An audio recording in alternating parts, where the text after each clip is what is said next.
जय Hind guys. Now start और next video lecture. अपनी कड़ी को हम लोग आगे बढ़ाते हैं। इसके पहले हमने कन्वर्जेंस ऑफ द सीक्वेंस के बारे में बात की थी और जो डिफिनीशंस दिया था, जिस डिफिनीशंस के सहारे हम लोग आगे further away convergence of the sequence की इन्वेस्टिगेशन करते हैं, उसके बारे में हमने एक बात कही थी कि अक्सर बिगिनर स्टूडेंट को ना वो तड़पाता है।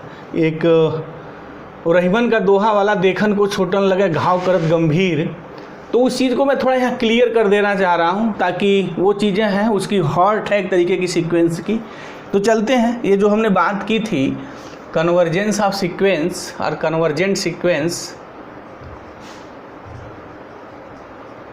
कन्वर्जेंस ऑफ सीक्वेंस, चलते हैं देखते हैं इसको एक बार और इसी कायदे से एनालिसिस कर दें। कहा भी था कि नेक्स्ट वीडियो लेक्चर से हम इसकी एनालिसिस करेंगे कायदे से, तो वक्त आ गया है। क्या है कन्वर्जेंस ऑफ सीक्वेंस? सीधा सपाट डिफिनीशंस है। ये सीक्वेंस वही पुराना परिचित नाम of real number is said to B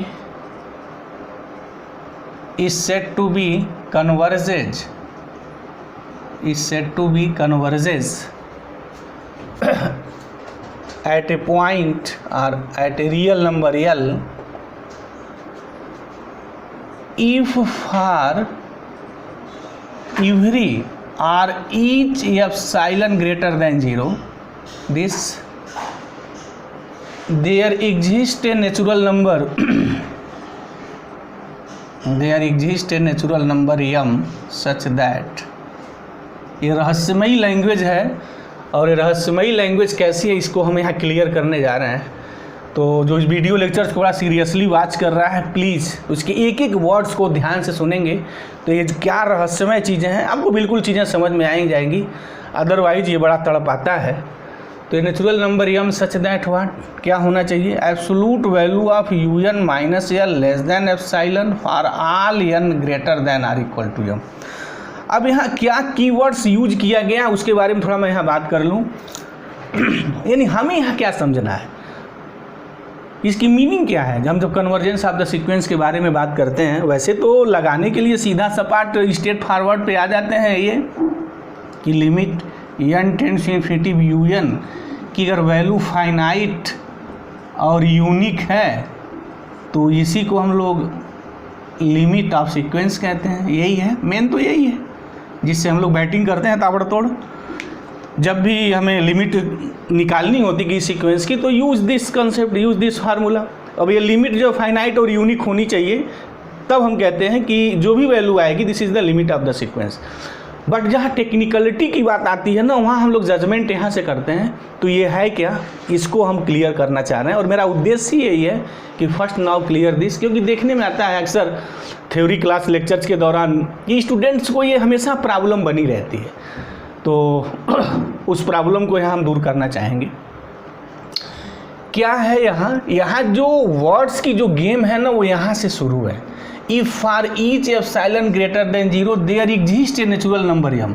अच्छा, ये जो there exist natural number m है वो m एप्सिलॉन है। मीनिंग क्या है कि m depending on what, epsilon, मतलब एप्सिलॉन के चॉइस पे m डिपेंड करता है। ये बात है यहाँ, एक बार और हम क्लियर कर दें। If for each epsilon greater than 0, ये हमारी बात है यहाँ। एक कीवर्ड्स ये है, उसके बाद ये कीवर्ड्स हैं there exist a natural number m such that absolute value of un minus l less than epsilon. Epsilon your chosen epsilon, always keep in mind epsilon आपका चूजन कोई पॉजिटिव नंबर है, जो इच्छा है आप चूज कर लीजिए। उसके करस्पॉन्डिंग हमेशा एक ऐसा नेचुरल नंबर m मिलना चाहिए कि n greater than are equal to m, मतलब सीक्वेंस के वे सारे टर्म्स जो ये नंबर आपको जो मिलेगा उससे अगर बड़ा नंबर मैं इस इनक्वालिटी में पिकअप करूं तो ये सेटिस्फाई होना चाहिए। इसके कहने का मतलब ये है। तो ये तो बात थ्योरी की हो गई, बट हम थोड़ा प्रैक्टिकल क्वेश्चन से लेकर के इस बात को और हम क्लियर कर देना चाह रहे हैं ताकि जो भी यहाँ कोई कन्फ्यूजन्स होगा वो कन्फ्यूजन्स रहेगा ही नहीं। तो चलते हैं, ले लेते हैं। इस लाइन को क्लियर करने के लिए हम यहाँ कुछ एग्जाम्पल, कुछ क्वेश्चंस हम पिकअप कर रहे हैं ताकि ये जो बिगनर स्टूडेंट को बड़ा तड़पाता है ना वो चीज़ें दूर हो जाए।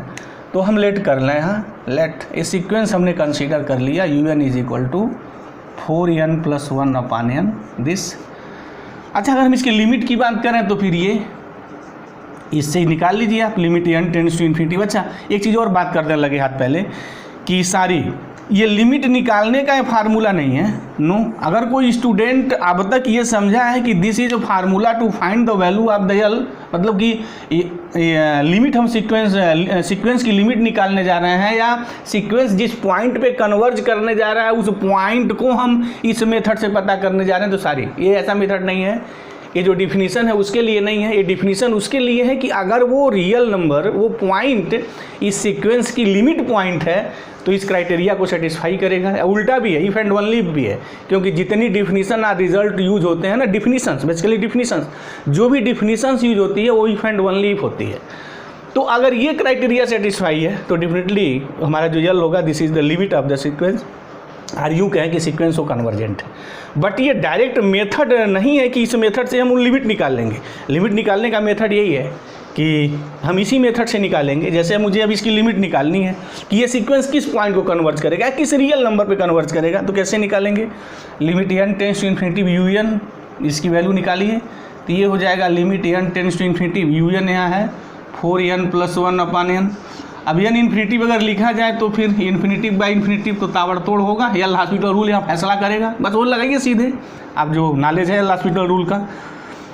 तो डिफ्रेंशिएट करते हैं, सबको पता है, तो यहाँ 4 हो जाएगा और नीचे 1 हो जाएगा, वैल्यू 4 आ जाएगी। तो एल की वैल्यू मेरी 4 हो गई। कहने का मीनिंग क्या हो गई कि ये जो सीक्वेंस है वो कन्वर्जेंट है और उसकी लिमिट जो है 4 है, और यूँ कहें कि this sequence converges to the 4। अब यहाँ बात हो जाएगी, अब यहाँ क्या है, यहाँ मतलब है कि for each epsilon greater than 0, तो योर चूजन है, ये आर्बिटरी योर चूजन, कोई भी एप्सिलॉन आप चूज कर लीजिए, उसके अकॉर्डिंग आपको एक नेचुरल नंबर यम ऐसा मिलना चाहिए जो इस कंडीशंस को सेटिस्फाई करना चाहिए। तो चलते हैं देखते हैं ऐसा है या नहीं। तो अगर इसकी 4 अगर लिमिट है, जैसे अकॉर्डिंग टू दिस इसके अनुसार 4 लिमिट है, तो फिर इस कंडीशंस को सेटिस्फाई करना चाहिए। अगर इस कंडीशंस को for any given epsilon greater than 0 satisfy नहीं है, आप जो भी एप्सिलॉन ग्रेटर देन 0 चॉइस करके लाते हैं उसके अकॉर्डिंग अगर ये डिफिनीशंस को सेटिस्फाई नहीं करता है तो फिर बात नहीं बनेगी। तो देखते हैं बारी बारी अपनी चीज़ को हम रखेंगे यहाँ। तो un माइनस यल की बात करने जा रहे हैं। तो un क्या है यहाँ, this is the 4n + 1/n minus L क्या हुआ, यल इज द 4 ईयर। ये लेस देन एप्सिलॉन की बात होनी चाहिए यही है मतलब कि absolute value of un minus L less than epsilon, right. तो अगर मैं इसको सॉल्व करूं तो 4n + 1 minus 4n/n less than epsilon. अब ये कैंसिल हो गया, तो दिस इम्प्लाइज ये हो जाएगा absolute value of 1/n less than epsilon. This implies, अच्छा ये तो पॉजिटिव नंबर है तो एब्सोलूट के अंदर लिखने कोई मतलब नहीं है, तो बाहर हो जाएगा 1/n लेस देन एप्सिलॉन। ये बात मेरी बात हो गई। अब यहाँ क्या है ना कि हमें तो यम तलाश करनी है कि इस कंडीशंस को सेटिस्फाई करे। अब योर चूज एन एप्सिलॉन, अब एप्सिलॉन आपकी इच्छा है, जो चाहिए वो चूज कर लिए। जैसे मान लीजिए या मैं यूँ यहाँ ऐसे लिख दूँ दिस इम्प्लाइज, और थोड़ा इसको ईजी कर दूँ, और ऐसे आप करिए ही 1/n निकला तो n की वैल्यू निकाल लीजिए। और वहाँ कहा है ना कि ये depending M of epsilon depending on epsilon, तो फिर n ग्रेटर देन 1/एप्सिलॉन। तो चूज करिए, चूजिंग आपको जो इच्छा है वो चूज करिए। मैं चूजिंग कर रहा हूँ एप्सिलॉन 1/100, ठीक है। अगर एप्सिलॉन इज इक्वल टू 1/100 अगर मैं चूज अगर करता हूँ तो फिर क्या होगा, यहाँ से n ग्रेटर दैन 1/100, मीनिंग ये हो गई कि n ग्रेटर देन 100, ठीक है। मिला कि नहीं मिला, नेचुरल नंबर मिला कि नहीं मिला, बिल्कुल मिला। अगर मैंने अब 1/100 यहाँ पिकअप किया उठाया तो उसके करस्पॉन्डिंग हमें नेचुरल नंबर मिला, वो नेचुरल नंबर से जो 100 से ग्रेटर है। तो मीनिंग क्या हो गई कि यहाँ यम में क्या होगा, यम इज इक्वल टू, मतलब कि ये इनइक्वालिटी उन सारे नेचुरल नंबर्स के लिए सेटिस्फाई करेगी जो 100 से ग्रेटर है। तो यहाँ हमें यम इज इक्वल टू क्या लिखना है, यम यहाँ है ना greater than R, N greater than R is equal to M, तो इक्वल भी साइन है और यहाँ n ग्रेटर देन 100 आया है, तो मीनिंग तो n इज इक्वल टू क्या होगा, n इज इक्वल टू 101 होगा, 102 होगा एंड दैट्स 1, तो m is equal to 101, s बात हो गई। There exist natural number M exist कर रहा है। अच्छा यही मैं क्यों लिखूँ, मैं कुछ भी लिख सकता हूँ, इसमें कोई भी नेचुरल नंबर आप पिकअप कर लीजिए जो 100 से बड़े हैं, तो मेरी वैल्यू यम की हो गई। कहने का हमारा मतलब क्या हुआ कि ये जो सीक्वेंस आप लिखे हैं 4n+1 अपान n -4, ये less than what 1/100 for all n greater than are equal to what 101। ये बात मेरी हो गई कि अगर आपने एप्सिलॉन 1/100 चॉइस किया तो इसके करस्पॉन्डिंग हमारे पास यम मिला। और यम कौन है, वो यम यहाँ से लेते हैं ना, n ग्रेटर देन 100 है, तो n ग्रेटर देन 100 n की वैल्यू निकाल लीजिए क्या होगी। 100 तो लिखेंगे नहीं क्योंकि यहाँ इक्वल साइन तो है नहीं, ग्रेटर है, तो ग्रेटर का मतलब 101 होगा, 102 हो सकता है, 103 हो सकता है। मतलब क्या कि 101 या 101 से बड़े जितने सारे नेचुरल नंबर्स हैं, ये इनइक्वालिटी मतलब ये जो आपने लिखा है उसके लिए चीज़ हमारी सेटिस्फाई करेगी। अब तो यहाँ है for each epsilon greater than 0, हमने तो एक एग्जांपल लिया है 1/10, 1/100, कोई 1/1000 भी ले सकता है। सिमिलरली अगर कोई एप्सिलॉन कोई स्टूडेंट 1/1000 पिकअप करता है तो पता है यहाँ क्या आएगा, देखते ही बताया जा सकता है। अब ये आएगा कि 4n+1 upon n -4 less than 1/1000 n greater than are equal to what, n की वैल्यू इस केस में क्या होगी, greater than are equal to 1001। बस हो गया, एक वैल्यू लिखना है greater than are equal to 1001। 1001 के बाद n, यानी अगर यहाँ 1001 अगर आप अगर यहाँ n = 1001 लिख देंगे तो ये इनइक्वालिटी सेटिस्फाई होगी। 1002 लिख देंगे सेटिस्फाई होगी। लेकिन अगर 1001 से कम लिखेंगे, जैसे 1000 लिख दें, 999 लिख दें, 500 लिख दें, यानी 1000 से अगर कोई भी कम नंबर लिखेंगे तो इनइक्वालिटी सेटिस्फाई नहीं करेगी। तो मुझे कम की तलाश थी नहीं ना, यहाँ तो कहा गया था n greater than are equal to M. क्या एक ऐसा यम मिलेगा कि जो यम से बड़े सीक्वेंस के जितने टर्म्स आएंगे, मतलब um+1 um+2 एंड आर्ट्स 1, उसके लिए इनइक्वालिटी सेटिस्फाई होनी चाहिए। तो ऐसे तो यही क्यों, आप कोई भी है एप्सिलॉन पिकअप कर लीजिए, जो भी इच्छा है आप पिकअप करिए, बट एप्सिलॉन ग्रेटर देन 0। तो आर्किमिडीयन प्रॉपर्टी भी कहती है कि अगर एप्सिलॉन ग्रेटर देन 0 है, epsilon greater than 0 be any real number, तो 1/एप्सिलॉन also greater than 0 be a real number.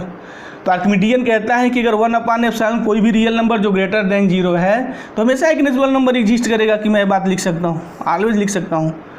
तो for each epsilon greater than 0, कोई भी एप्सिलॉन अगर ग्रेटर देन 0 आप लिखते हैं तो उसके लिए आपको यम मिलना ही मिलना है by this example. This is the clear here.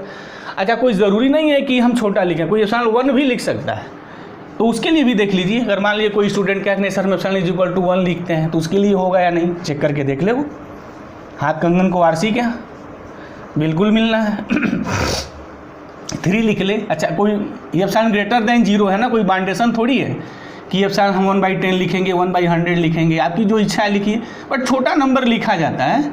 आप एप्सिलॉन = 2 लिख दीजिए, डेफिनेटली उसे करस्पॉन्डिंग हमारा नेचुरल नंबर में मिलेगा, यह ऑलवेज एग्जिस्ट करेगा। अच्छा, अगर नहीं एग्जिस्ट करेगा तो फिर जो है वो मेरा लिमिट पॉइंट नहीं होगा। तो हमने अभी जो क्वेश्चंस लिखा उस क्वेश्चन के लिए दिखाया कि 4 जो है इस सीक्वेंस की लिमिट पॉइंट है, या सीक्वेंस जो है 4 पे कन्वर्ज करता है। क्योंकि आप कोई भी आप एप्सिलॉन लिखिए, आपको यम मिल जाएगा, हम यम दे देंगे। इसको कुछ ऑथर यम एप्सिलॉन गेम भी कहते हैं, ये नाम भी देते हैं, मतलब इस गेम को वो ये नाम भी देते हैं यम एप्सिलॉन गेम, ये भी कहते हैं कि आप कोई एप्सिलॉन ग्रेटर देन 0 दीजिए, कुछ भी आप दीजिए उनको, अगर सीक्वेंस कन्वर्ज किसी पॉइंट पे कर रहा है तो एप्सिलॉन ग्रेटर देन 0 में कोई भी नंबर एप्सिलॉन दे दीजिए, तो उसके करस्पॉन्डिंग वो आपको यम दे देंगे। अगर ऐसा मिल रहा है तो फिर वो लिमिट है। लेकिन अगर किसी एप्सिलॉन के लिए, किसी एप्सिलॉन ग्रेटर देन 0 के लिए यम नहीं मिला तो फिर वो सीक्वेंस उस पॉइंट पे कन्वर्ज नहीं करेगा। अब देखिए यहाँ इस चीज़ को मैं प्रूफ कर रहा हूँ अपनी बात को, उसी क्वेश्चन को मैं ले रहा हूँ जो भी हमने सॉल्व किया। ये था आपका सीक्वेंस दिस, और हम लोग जो निकाले थे limit n tends to infinity un की वैल्यू 4 आई थी, यही l था, यही लिमिट थी, यानी 4 पर सीक्वेंस कन्वर्ज कर रहा था। अगर हम ये चेक करें क्या सीक्वेंस 3 पर भी कन्वर्ज करेगा क्या, तो अगर ये सीक्वेंस 3 पर कन्वर्ज करेगा तो इसकी मीनिंग ये होगी कि UN-3 less than epsilon for all n greater than are equal to m। इसका क्या मतलब है, थोड़ा इनकी हम कायदे से एनालिसिस कर रहे हैं। इसकी मीनिंग ये है कि for each given epsilon greater than 0 there exist natural number. यही है, यही वर्ड्स यहाँ इसका मेन है बस, और कुछ नहीं, बस यही इम्पॉर्टेंट है, यही इसकी आत्मा है, या यूँ कहें कि यही इसकी आत्मा है कि ये सीक्वेंस 3 पर कन्वर्ज करेगा। इसका मतलब क्या होगा कि ये इनइक्वालिटी सेटिस्फाई होनी चाहिए। For your choose an given epsilon greater than 0, तुम्हारी जो इच्छा आप ले लो ना भाई, एप्सिलॉन ग्रेटर देन 0 कोई भी, लेकिन उसके करस्पॉन्डिंग यम निकालना पड़ेगा, आपको मिलना चाहिए जो इस बात को सेटिस्फाई करता हो। अगर ये लेस देन एप्सिलॉन किसी एप्सिलॉन के लिए है तो यम मिलना चाहिए। अगर आपने कोई ऐसा एप्सिलॉन दिया कि जहाँ यम नहीं मिला तो दिस इज़ द प्रॉब्लम। तो मतलब कि वो सीक्वेंस उस पॉइंट पे कन्वर्ज नहीं करेगा। अब जैसे मैं यहाँ देखता हूँ कि हमने निकाला कि ये सीक्वेंस 4 पर कन्वर्ज कर रहा है। अब हम टेस्ट करते हैं कि ये सीक्वेंस की लिमिट 3 है या नहीं है, तो फिर कैसे बात करेंगे।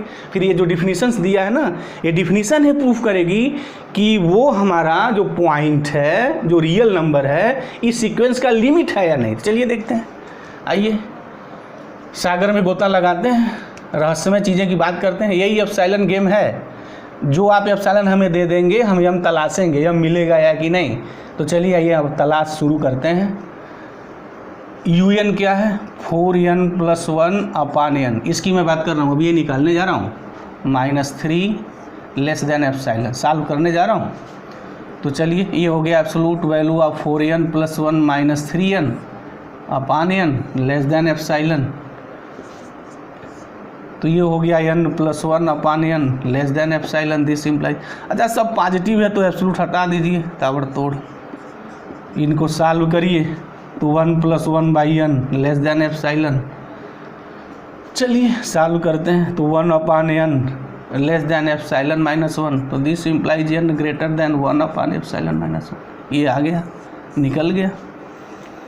अच्छा ये एप्सिलॉन क्या है, ये एप्सिलॉन ग्रेटर देन 0 है, ऑलवेज है ये बात दिमाग में रहनी चाहिए।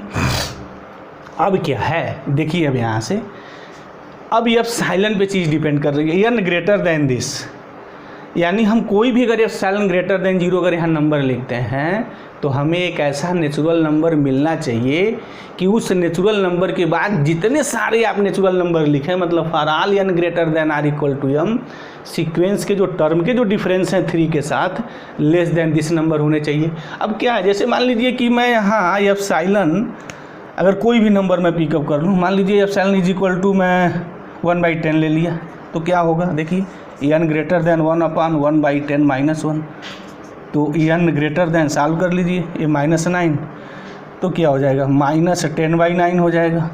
अच्छा n मुझे नेचुरल नंबर तलाश करना है, तो n ग्रेटर देन -10/n, कोई नेचुरल नंबर उठाइए आप कोई भी, जैसे m हम कोई ले लें, 1 ही ले लें, तो डेफिनेटली 1 ग्रेटर देन -10/n, 2 ले लीजिए, 3 लिखिए, 4 लिख लीजिए, 5 लिख दीजिए, 6 लीजिए, कोई फ़र्क नहीं पड़ता है, मिलना चाहिए कि नहीं।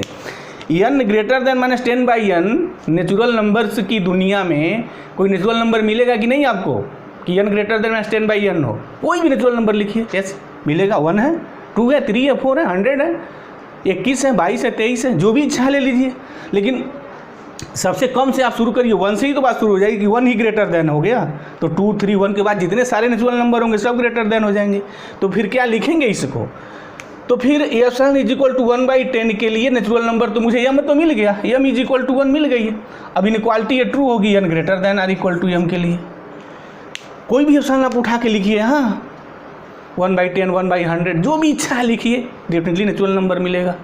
बट थोड़ा एक नज़ारा देखिए इधर आके, ये एप्सिलॉन ग्रेटर देन 0 का है, हम कोई नंबर पिकअप कर सकते हैं, 1, 2, 3, 100 भी मैं लिख सकता हूँ, 4 भी लिख सकता हूँ, क्या फ़र्क पड़ता है, लेकिन epsilon is equal to 100, yes definitely कोई बाउंडेशन थोड़ी है वहाँ, एप्सिलॉन ग्रेटर देन 0 बात है, आप लिखिए taking epsilon is equal to 100, देखिए नेचुरल नंबर मिल रहा है कि नहीं, तो n ग्रेटर देन 1/100 -1, तो n ग्रेटर देन 1/99 तो क्या ऐसा कोई नेचुरल नंबर है जो 1/99 से बड़ा है, एक ही क्या है, बहुत सारे हैं, अनंतों हैं, 1 ही ले लीजिए, 1 ग्रेटर देन दिस, ये तो हो गया, मिल गया, m इज इक्वल टू 1 यहाँ मिल गया, आ तो गया।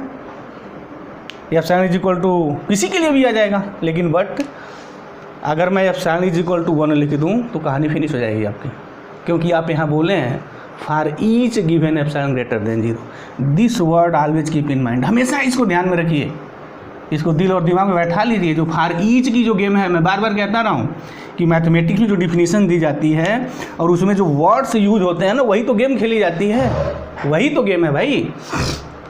तो for each given epsilon greater than 0, each की बात है। अगर यहाँ ईच नहीं होता तो फिर यह बात आपकी बन जाती, लेकिन फॉर ईच होने की वजह से अगर मैं एप्सिलॉन इज इक्वल टू 1 लिख दूँ तो n ग्रेटर देन 1/0, तो n ग्रेटर देन इन्फिनिटी। क्या ऐसा नेचुरल नंबर कोई है जो इन्फिनिटी से बड़ा हो? क्या इन्फिनिटी भी नहीं है नंबर सिस्टम में, कहानी ही फिनिश हो गई।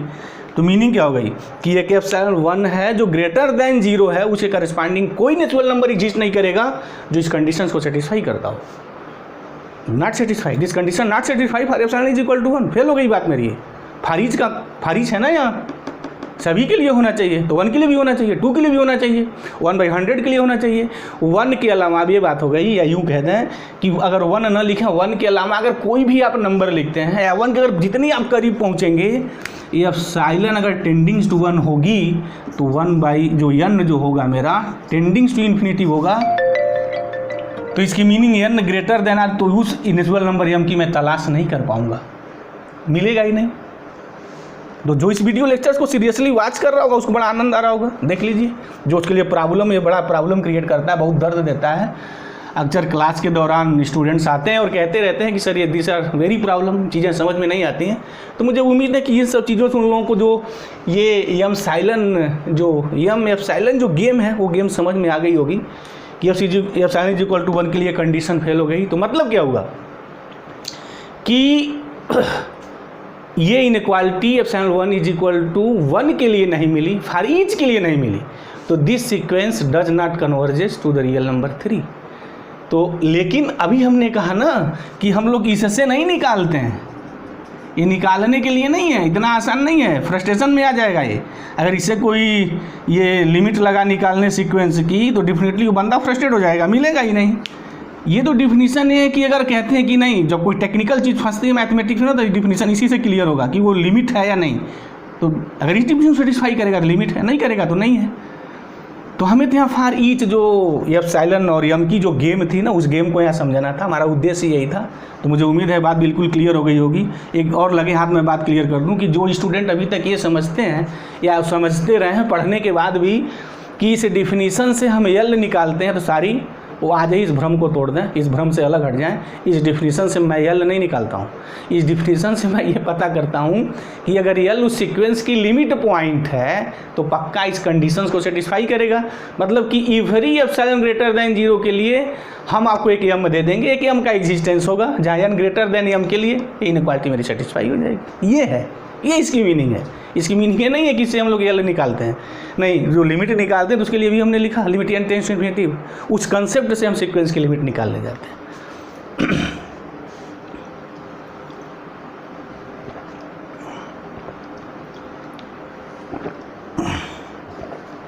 लगे हाथ एक और चीज़ ले लें, एक और मार्वलस क्वेश्चन थोड़ा पिकअप कर लें कि एक और भी कन्फ्यूजन्स बिगिनर स्टूडेंट्स के दिमाग में बना रहता है, तो उस चीज़ को मैं यहाँ इसी लेक्चर्स में समाप्त कर लूँ। और मैथमेटिक अगर सीखनी है तो वीडियो लेक्चर्स को सीरियसली आपको वॉच करते रहना है। और जब अभी तक जो लोग सब्सक्राइब नहीं किए हैं, प्लीज़ इस चैनल को सब्सक्राइब कर लें, ताकि एक एक रहस्य मैथमेटिक्स के मैं लाता रहूँगा, एनालिसिस करता रहूँगा। अगर कोई प्रॉब्लम है तो आप कमेंट बॉक्स में जा करके आप लिख भी सकते हैं कि सर ये चीज़ें मुझे समझ में नहीं आई हैं पढ़ते वक्त या तैयारी करते वक्त, तो डेफिनेटली उस पर वीडियो लेक्चर्स बनाएंगे हम। चलते हैं एक और देख लेते हैं जो स्टूडेंट्स को बहुत तड़पाता है, नहीं वो भी रहीमन का दोहा है, देखत को छोटन लगे घाव करत गंभीर। चलते हैं एक क्वेश्चन पिकअप कर लेते हैं। ये सीक्वेंस ऐसा है 5 0 5 0 5 0 5 0 ऐसे हो रहा है। क्या मतलब है कि सीक्वेंस को ऐसे लिखा गया है, यूजन ले लें यानी टर्म ले लें, इसका यूँ लिखा गया है यहाँ देखिए अगर आड है ना, आड टर्म मतलब फर्स्ट टर्म 5 है, फिर थर्ड टर्म 5 है, फिर फिफ्थ है, फिर सेवेंथ है, मीनिंग है कि un इज इक्वल टू 5 है इफ़ n इज़ आड, ये है। और ये 0 है if n is an even और n इज इवन, ये बात है। ये सीक्वेंस है हमारा। डेफिनेटली वो सारे फंक्शन सीक्वेंस हैं जिनके डोमेन्स नेचुरल नंबर हैं, तो नेचुरल नंबर से पिकअप किया गया है, तो ये सीक्वेंस है। अब मुझे ये निकालना है क्या सीक्वेंस कन्वर्जेंट है या नहीं। तो उसके लिए क्या करेंगे भाई, ये निकालेंगे limit n tends to infinity un। अच्छा अब n के टर्म्स का है नहीं, ये तो सिर्फ ये है कि जो ईच जो टर्म्स हैं सीक्वेंस के या तो 5 है या 0 है, वो भी इवन है, ऐड है। अच्छा एक चीज़ और लगे हाथ में यहाँ बात कर लूँ कि जब n टेंड्स टू इन्फिनिटी बात करें और इवन और आड का कंसेप्ट आए ना, तो ये दोनों होता है, क्योंकि natural numbers n tends to infinity बड़ा से बड़ा अंतिम, तो इन्फिनिटिव्स को हम इवन भी ट्रीट करते हैं और आड भी ट्रीट करते हैं। तो n टेंड्स टू इन्फिनिटी अगर un की अगर बात करनी है तो मतलब क्या होगा, n टेंड्स टू इन्फिनिटी और इन्फिनिटिव इवन भी होता है, आड दोनों भी होता है। तो जब इवन आप लिखेंगे तो वैल्यू 0 आएगी, और जब आड लिखेंगे तो वैल्यू 5 आएगी। तो ये होगा इसका limit n tends to infinity un is equal to 0 5। जब भी इस टाइप की चीज़ कहीं हो तो उसके लिए एक मैं ट्रिक बात कर दूं, एक आइडिया की बात कर दूं कि जब भी सीक्वेंस इवन और आड पे डिपेंड होने लगे ना, जब भी कोई भी सीक्वेंस अगर ऐसा दिया हो जहाँ इवन और आड का इंपॉर्टेंस हो जाए, जैसे यहाँ हो गया है, तो limit n tends to infinity निकालते वक्त आप दोनों लिखेंगे कि इवन टर्म्स जो आए वो भी लिखिए और आड टर्म्स जो आए वो भी लिखिए। लेकिन सारी यहाँ 0 5 मतलब ये नहीं कि सीक्वेंस का लास्ट टर्म है, नहीं, वो हमें नहीं पता है। n टेंड्स टू इन्फिनिटी और n टेंड्स टू इन्फिनिटी का मतलब ये है कि हमारा कि हम लास्ट टर्म की बात करने जा रहे हैं, लेकिन यहाँ तो लास्ट टर्म लिख ही नहीं सकते हैं। बट ये देख रहे हैं सीक्वेंस का हम कोई भी टर्म लिखें तो या तो 0 है या तो 5 है, अगर इवन है तो 0 है, आड है तो 5 है। तो जब भी सीक्वेंस ऐसा इवन और आड के कंसेप्ट में लिखा गया हो तो लिमिट आप ऐसे निकालें। तो कहने का मतलब ये हो गया। अब यहाँ एक बात ये हो गई कि फाइनाइट तो होगा डेफिनेटली बट नॉट यूनिक, और हमने जो लिमिट की एक डिफिनीसन दी है, इस चीज़ को जो वीडियो लेक्चर्स को वॉच कर रहा है उसको नोट कर ले। ये क्या होना चाहिए, फाइनाइट एंड यूनिक होना चाहिए, देन वी से दैट, तब हम ये कहते हैं कि limit n tends to infinity un exist, otherwise does not exist,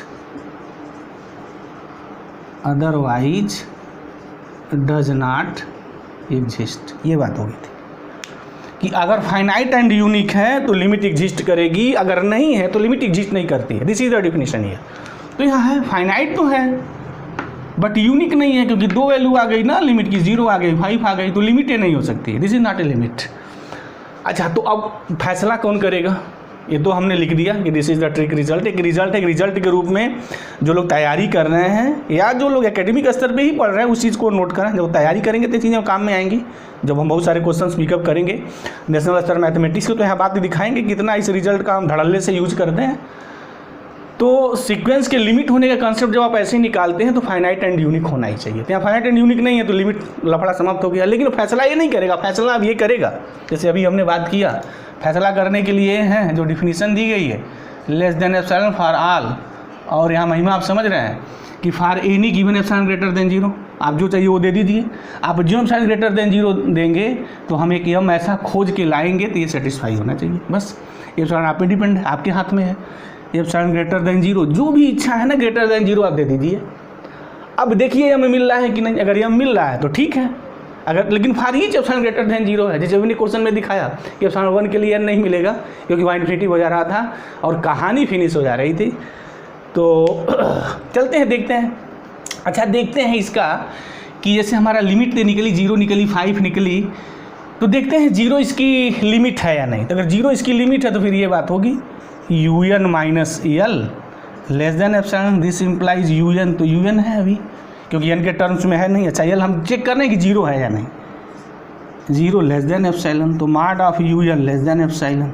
अच्छा सारे पॉजिटिव हैं तो माड की कहानी फिनिश कर देते हैं, सीधे un लिख दें, क्योंकि सीक्वेंस के ईच टर्म्स जो हैं अभी ऑप्शन आपका चॉइस करना है भाई, आप जो चाहिए वो ले लीजिए। तो चलिए ऑप्शन इज इक्वल टू मैं कोई ले लेता हूँ, क्या लूँ भाई, क्या लेना चाहिए, चलिए मैं 1 ले लेता हूँ, आ जाइए। या 1/2 लेना है, 1/10 लेना, चलिए 1/10 ले लेते हैं, कुछ ले लीजिए, क्या फ़र्क पड़ता है।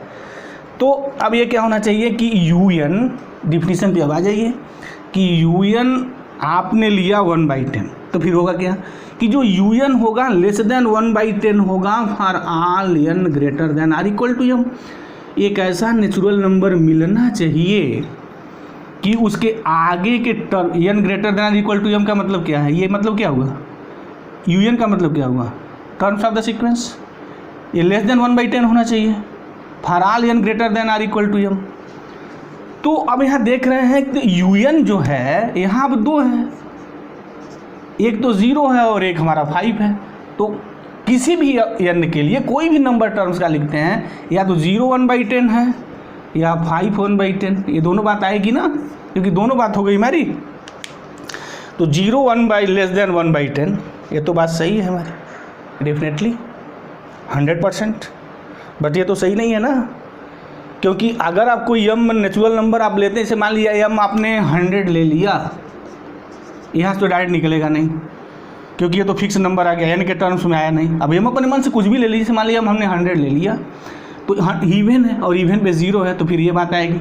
लेकिन n greater than are equal to 100 होगा ना, फिर उससे बड़े, तो और 101 लिखेंगे तो 5 आ जाएगा, 3 आ जाएगा, ये तो ट्रू नहीं है, 5 लेस देन 1/10 होता नहीं है, ये तो ये होता है ना। तो फिर this is a wrong here, एक ही ऑप्शन के लिए कहानी फेल हो गई, वैसे इनफाइनाइट होंगे जहाँ कहानी फेल हो जाएगी। तो कहने का मतलब क्या होगा कि 0 इसका जो है लिमिट नहीं होगा। सिमिलरली मैं ये भी प्रूव कर सकता हूँ by same technology, same technique use करके कि 5 भी इसकी हमारी जो है लिमिट नहीं है, 5 is not limit of this sequence. तो मतलब क्या हुआ कि this sequence is not convergent.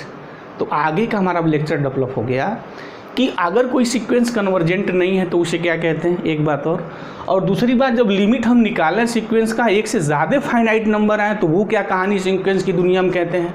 तो जो अगला हमारा जो वीडियो लेक्चर्स होगा इन्हीं रहस्यों से पर्दा उठाएगा कि सीक्वेंस कन्वर्जेंट नहीं है तब क्या कहेंगे, और जब लिमिट एक से ज़्यादा मिलती है तो सीक्वेंस की दुनिया में कौन सी कहानी गढ़ी जाती है, कौन सी टर्मिनोलॉजी नई नई पैदा होती है। तो मुझे उम्मीद है कि ये बिल्कुल बात आपको समझ में आ गई होगी। ऐसे ही नॉलेज के लिए हमारे चैनल पे आप बने रहिए और सब्सक्राइब कर लीजिए। Thank you very much guys, जय हिंद।